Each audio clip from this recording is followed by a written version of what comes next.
আসসালামু আলাইকুম। রাতের শীর্ষ সংবাদে স্বাগত জানাচ্ছি আমি সুমনা সুমা। সিলেটে গেলেন বিএনপি চেয়ারম্যান তারেক রহমান। জামাতের সঙ্গ ত্যাগ করায় চরমোনাই পীরকে অভিনন্দন হেফাজত আমিরের। নিরাপত্তা ঝুঁকি উল্লেখ করে জ্ঞানম্যান চেয়েছেন হান্নান মাসুদ। প্রাথমিক শিক্ষক নিয়োগের ফল প্রকাশ। সরকারি চাকরিজীবীদের সর্বনিম্ন বেতন 20,000, সর্বোচ্চ 1,60,000। প্রধান বিচারপতির সঙ্গে মার্কিন রাষ্ট্রদূতের সাক্ষাৎ। ঢাবির প্রাণীবিদ্যা বিভাগে শিক্ষক নিয়োগ পাচ্ছেন ছাত্রলীগ নেতার বোন। 12 ফেব্রুয়ারি 300 আসনে নির্বাচন, ব্যালট ছাপা শুরু, প্রেস সচিব। বিএনপিতে যোগ দিলেন অধ্যাপক আবু সাইদ। জুডিশিয়াল সার্ভিস কমিশনের চেয়ারম্যান হলেন বিচারপতি ফারা মাহবুব। মৃত্যুদণ্ডপ্রাপ্ত যুদ্ধাপরাধী আবুল কালাম আজাদকে আপিলের অনুমতি দিলেন ট্রাইব্যুনাল। বাংলাদেশকে আইসিসির কঠোর বার্তা, ভারতে না খেলে বিকল্প দল। খামেনির দিকে হাত বাড়ালে সেই হাত কেটে ফেলা হবে, ইরান সেনাবাহিনী। যুক্তরাষ্ট্রের নেতৃত্বাধীন বর্তমান বৈশ্বিক শাসন ব্যবস্থা বিরাট এক ভাঙনের মধ্য দিয়ে যাচ্ছে, কানাডার প্রধানমন্ত্রী। শুনছিলেন শিরোনাম, এবার বিস্তারিত।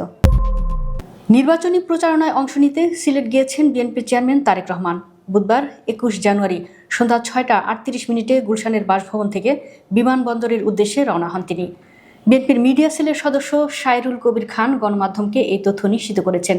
এর আগে বুধবার সকালে এক সংবাদ সম্মেলনে বিএনপির চেয়ারম্যানের রাজনৈতিক উপদেষ্টা ও দলের মুখপাত্র মাহাদি আমিন জানান, সিলেট থেকে নির্বাচনী প্রচারাভিযান শুরু করতে বুধবার রাত 8টা 15 বিমানযোগে সিলেটে পৌঁছাবেন তারেক রহমান। তিনি গভীর রাতে হজরত শাহজালাল রহমতুল্লাহর মাজার জিয়ারত করবেন এবং বৃহস্পতিবার সকালে সিলেট আলিয়া মাদ্রাসা মাঠে নির্বাচনী সমাবেশে যোগ দেবেন। সিলেট সফরের পর তারেক রহমান পর্যায়ক্রমে মৌলভীবাজারের সদর উপজেলার শেরপুরের আইনপুর খেলার মাঠ, হবিগঞ্জের শায়েস্তাগঞ্জ উপজেলার প্রস্তাবিত উপজেলা মাঠ, ব্রাহ্মণবাড়িয়ার সরাইল উপজেলার কুট্টাপাড়া খেলার মাঠ, কিশোরগঞ্জ জেলার ভৈরব স্টেডিয়াম, নরসিংদীর পৌর এলাকা সংলগ্ন এলাকা এবং নারায়ণগঞ্জ জেলার 2,500 উপজেলার রূপগঞ্জের গাউসিয়ায় সমাবেশে বক্তব্য রাখবেন। নির্বাচনের আগে আহলে সুন্নাত ওয়াল জামাতের আকীদা বিধ্বংসী মওদুদিবাদী জামাতের জোট থেকে নিজেদের সরিয়ে নেওয়ার সাহসী সিদ্ধান্ত গ্রহণ করায় ইসলামী আন্দোলন বাংলাদেশের আমির মুফতি সৈয়দ রেজাউল রুমিকে আন্তরিক মুবারকবাদ জানিয়েছেন হেফাজতে ইসলামের আমির আল্লামা শাহ মুহিবুল্লাহ বাবুনগরী হাফিজাফুল্লাহ। মঙ্গলবার 20 জানুয়ারি গণমাধ্যমে পাঠানো এক বিবৃতিতে তিনি এ অভিনন্দন জানান। বিবৃতিতে তিনি বলেন, আমরা হেফাজতের পক্ষ থেকে 5 আগস্ট পরবর্তীতে বাংলাদেশে সহি আকীদা বিশ্বাসী উলামায়ে কিরামের তত্ত্বাবধানে ইসলামপন্থীদের বৃহত্তর ঐক্য গড়ার লক্ষ্যে কাজ করেছি। মওদুদিবাদী জামাতকে বাদ দিয়ে এক হওয়ার আহ্বান করেছি।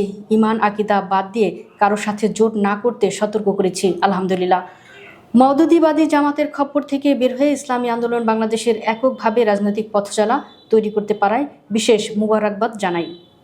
নোয়াখালী 6 হাতিয়া আসনে 10 দলীয় জোটের প্রার্থী নাগরিক পার্টির এনসিপি সিনিয়র যুগ্ম মুখ্য সমন্বয়ক আব্দুল হান্নান মাসুদ নিরাপত্তার ঝুঁকি থাকার কথা উল্লেখ করে জ্ঞানম্যান চেয়ে আবেদন করেছেন। জেলা রিটার্নিং কর্মকর্তা ও জেলা প্রশাসক মোহাম্মদ শফিকুল ইসলাম বুধবার বিষয়টি নিশ্চিত করে জানান, আবেদনটি জেলা পুলিশ সুপার বরাবর পাঠানো হয়েছে এবং বিধি অনুযায়ী প্রয়োজনীয় ব্যবস্থা নেওয়া হবে। অতিরিক্ত পুলিশ সুপার আবু তৈয়ব মোহাম্মদ আরিফ হোসেন জানান, ঊর্ধ্বতন কর্তৃপক্ষের সঙ্গে আলোচনা করে ব্যবস্থা নেওয়া হবে। সরকারি প্রাথমিক বিদ্যালয়ের সহকারী শিক্ষক নিয়োগ 2025-এর লিখিত পরীক্ষার ফলাফল প্রকাশিত হয়েছে। এতে উত্তীর্ণ হয়েছেন 69,265 জন শিক্ষার্থী। বুধবার প্রাথমিক শিক্ষা অধিদপ্তর এ ফলাফল প্রকাশ করেছে। নতুন বেতন কাঠামোর সরকারি কর্মকর্তা কর্মচারীদের বেতন বৃদ্ধির সুপারিশ করা হচ্ছে 100 থেকে 147%। এর ফলে সর্বনিম্ন অর্থাৎ 20তম ধাপে বেতন 20,000 টাকা আর সর্বোচ্চ প্রথম ধাপে 1,60,000 টাকার সুপারিশ করা হচ্ছে। সাবেক অর্থ সচিব জাকির আহমেদ খানের নেতৃত্বাধীন 21 সদস্যের বেতন কমিশন সূত্রে এ তথ্য জানা গেছে। কমিশন বুধবার 21 জানুয়ারি বিকেল 5টায় প্রধান উপদেষ্টার কাছে রাষ্ট্রীয় অতিথি ভবন যমুনায় বেতন কমিশনের প্রতিবেদন তুলে ধরে। বেতন কমিশনের সুপারিশ পর্যালোচনা করে সরকার কর্মকর্তা কর্মচারীদের বেতন ভাতা ঠিক করে। প্রধান বিচারপতি জুবায়ের রহমান চৌধুরীর সঙ্গে সাক্ষাৎ করেছেন ঢাকায় নিযুক্ত মার্কিন রাষ্ট্রদূত ক্রিস্টেনসেন। বুধবার তাদের মধ্যে সাক্ষাৎকারটি অনুষ্ঠিত হয় বলে জানিয়েছেন ঢাকার মার্কিন দূতাবাস। মার্কিন দূতাবাসের এক বার্তায় বলা হয়েছে, প্রধান বিচারপতি জুবাইর রহমান চৌধুরীর সঙ্গে সাক্ষাৎ করতে পেরে সম্মানিত বোধ করেছেন রাষ্ট্রদূত ক্রিস্টেনসেন। সাক্ষাতে তারা বিচার বিভাগের জন্য পরিকল্পনা এবং দুই দেশের নিরাপত্তা আরও জোরদার করতে সম্ভাব্য সহযোগিতার ক্ষেত্রগুলো নিয়ে আলোচনা করেন। ঢাকা বিশ্ববিদ্যালয়ের প্রাণিবিদ্যা বিভাগের প্রভাষক নিয়োগকে কেন্দ্র করে অনিয়ম, রাজনৈতিক প্রভাব ও স্বজনপ্রীতির অভিযোগ উঠেছে। ছাত্রলীগের সাবেক এক কেন্দ্রীয় নারী নেত্রীর বোনকে নিয়োগ দেওয়ার সুপারিশ ঘিরে এ বিতর্কের সৃষ্টি হয়েছে, যা ইতিমধ্যে শিক্ষার্থী ও বিভিন্ন ছাত্র সংগঠনের মধ্যে তীব্র প্রতিক্রিয়া তৈরি করেছে। ঢাকা বিশ্ববিদ্যালয়ের প্রাণিবিদ্যা বিভাগের 5টি শাখা wild life, parasitology, fisheries, entomology ও জেনেটিক্স থেকে মোট 3 জন প্রভাষক নিয়োগের লক্ষ্যে গত 27 নভেম্বর মৌখিক পরীক্ষা অনুষ্ঠিত হয়। তবে পরীক্ষার আগেই নির্দিষ্ট কয়েকজন প্রার্থীকে ঘিরে গুঞ্জন শুরু হলে পুরো নিয়োগ প্রক্রিয়ার স্বচ্ছতা নিয়ে সন্দেহ তৈরি হয়। বিষয়টি নিয়ে ইতিমধ্যে বিভিন্ন গণমাধ্যমে প্রতিবেদন প্রকাশিত হয়েছে। গণমাধ্যমে প্রকাশিত তথ্য অনুযায়ী নিয়োগ পেতে যাওয়া ওই প্রার্থী ছাত্রলীগের কেন্দ্রীয় কমিটির সাবেক এক নেত্রীর বোন। অভিযোগ রয়েছে, অপেক্ষাকৃত ভালো একাডেমিক ফলাফল ও যোগ্যতা থাকা সত্ত্বেও রাজনৈতিক প্রভাব খাটিয়ে তাকে অগ্রাধিকার দেওয়া হচ্ছে। এতে নিয়োগ প্রক্রিয়ার স্বচ্ছতা ও মেধাভিত্তিক মূল্যায়নে প্রশ্ন উঠেছে। আগামী 12ই ফেব্রুয়ারি 300 আসনে জাতীয় সংসদ নির্বাচন হবে বলে জানিয়েছেন প্রধান উপদেষ্টার প্রেস সচিব শফিকুল আলম। আজ বুধবার বিকেলে রাজধানীর বেইলি রোডের ফরেন সার্ভিস একাডেমিতে আয়োজিত এক প্রেস ব্রিফিংয়ে এ তথ্য জানান তিনি। নির্বাচন কমিশনের সচিবের বরাত দিয়ে প্রেস সচিব বলেন, পাবনা 1 ও পাবনা 2 নিয়ে সৃষ্ট জটিলতা দূর হয়েছে, তাই 300 আসনেই নির্বাচন হবে।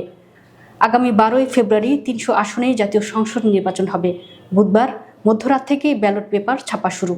তিনি আরও বলেন, আগামী 12ই ফেব্রুয়ারি অনুষ্ঠেয় জাতীয় সংসদ নির্বাচন ও গণভোটে ভোট গণনায় কিছুটা বিলম্ব হতে পারে। একই সঙ্গে সংসদ নির্বাচনের ভোট ও গণভোটের ব্যালট গণনা করতে হওয়ায় ভোট কেন্দ্রগুলোতে সময় বেশি লাগতে পারে।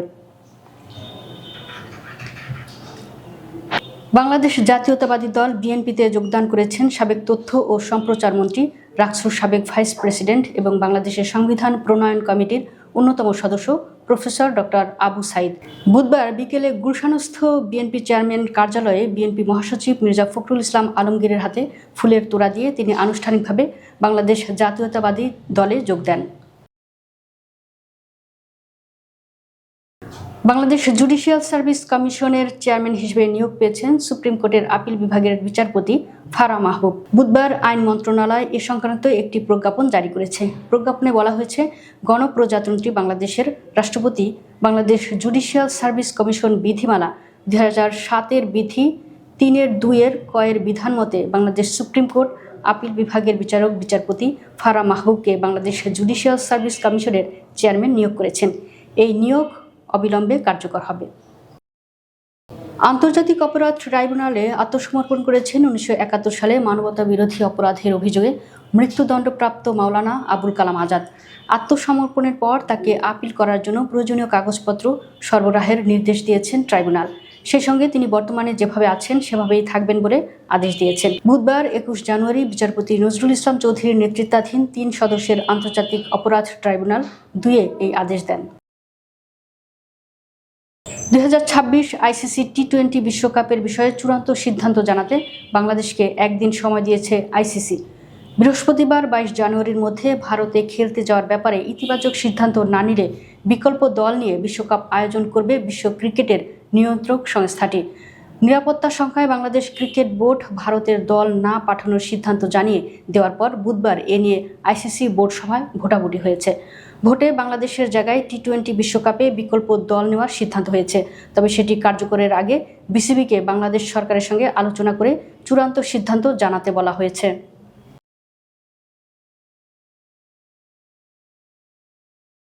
ইরানের সর্বোচ্চ নেতা আয়াতুল্লাহ আল খামেনির বিরুদ্ধে যে কোনো আগ্রাসনের কঠোর জবাব দেওয়ার হুঁশিয়ারি দিয়েছেন ইরানের সেনাবাহিনীর মুখপাত্র জেনারেল আবুল ফজল শেখারুচি বলেছেন, খামেনির দিকে হাত বাড়ানো হলে সেই হাত কেটে ফেলা হবে। মার্কিন প্রেসিডেন্ট ডোনাল্ড ট্রাম্প ইরানের চলমান অস্থিরতার জন্য খামেনিকে দায়ী করে শাসন ব্যবস্থার পরিবর্তনের সময় এসেছে এমন মন্তব্য করার পরই তেহরান থেকে এই কড়া প্রতিক্রিয়া এলো। জেনারেল শেখারুচি বলেন, সর্বোচ্চ নেতাকে নিশানা করা হলে তার প্রতিক্রিয়া শুধু ইরানে সীমাবদ্ধ থাকবে না, পুরো বিশ্বেই আগুন জ্বলবে। কানাডার প্রধানমন্ত্রী মার্ক কার্নি বলেছেন, যুক্তরাষ্ট্রের নেতৃত্বাধীন বর্তমান বৈশ্বিক শাসন ব্যবস্থা বিরাট এক ভাঙনের মধ্য দিয়ে যাচ্ছে। শক্তিশালী দেশগুলোর মধ্যে তীব্র প্রতিযোগিতা এবং বিশ্বজুড়ে নিয়মভিত্তিক ব্যবস্থার অবক্ষয়ের ফলেই এই পরিস্থিতি তৈরি হয়েছে বলে মন্তব্য করেন তিনি।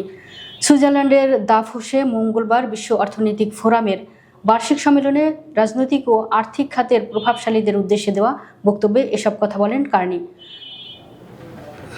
দর্শক, ভিডিওটি শেষ পর্যন্ত দেখার জন্য আপনাকে অসংখ্য ধন্যবাদ। নিত্য নতুন ভিডিও পেতে আমাদের ইউটিউব চ্যানেলটি সাবস্ক্রাইব করুন এবং নিয়মিত নোটিফিকেশন পেতে বেল বাটনটি ক্লিক করুন। আমাদের ফেসবুক পেজটি ফলো করুন। এছাড়াও আমাদের ভিডিও লাইক, কমেন্ট ও শেয়ার করুন। আল্লাহ হাফেজ।